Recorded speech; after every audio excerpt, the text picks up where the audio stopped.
So the first visuals of the two leaders greeting each other, Donald Trump and the Russian President Vladimir Putin greeting each other.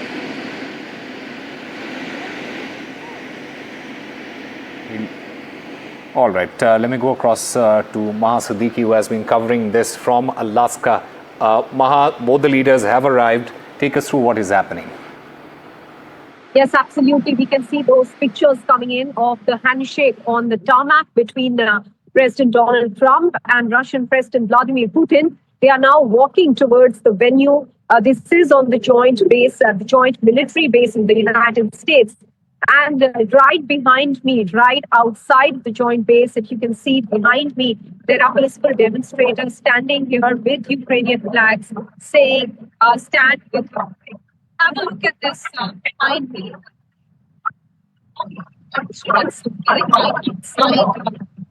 Right outside the base is where this meeting is taking place. And meanwhile, peaceful demonstrators here making it a point that Ukraine is not confident as the two big leaders discuss the fate of Ukraine clearly over here. Because we are seeing pictures now of President Putin and President Trump coming in, the second handshake there of the two leaders.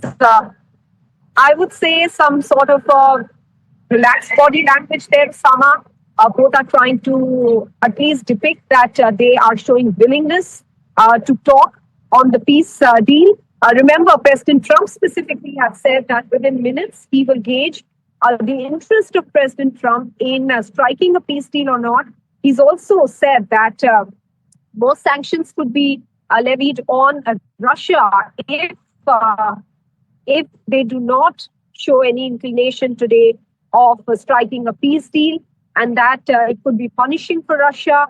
And finally, he's also said that if things don't go his way, he might also just walk out of the meeting. So I've given you all those aspects from inside, from outside the joint military base. Within the next 20 minutes, the meeting will start. The two leaders have now got into a car and they will be moved to the place where, first of all, as per the schedule, there will be a one-on-one meeting between the two leaders, US President Donald Trump and Russian President Vladimir Putin, followed by a lunch where the delegations of both the sides will join in, followed by a joint press conference at 3:30 p.m. local time, which is 5 a.m. India time. The joint press conference has a placard behind the podium saying "Pursuing Peace." So we are expecting that it will indeed be a joint press conference of the two leaders. There you have pictures of the two leaders sitting in the car there, Sama, on the left-hand side of your television screens. You can see them being taken away in just a bit to a spot where the two leaders will have a one-on-one. That is, they will be talking to each other directly about pursuing peace and ending the war in Ukraine. President Trump has just received President Vladimir Putin in Alaska, in Anchorage, at the joint military base. This is a strategically important military base, a base that is a projection of American power in the region, overseeing both the Arctic region as well as the Pacific, and a region where the economic and security interests of both the countries also intersect.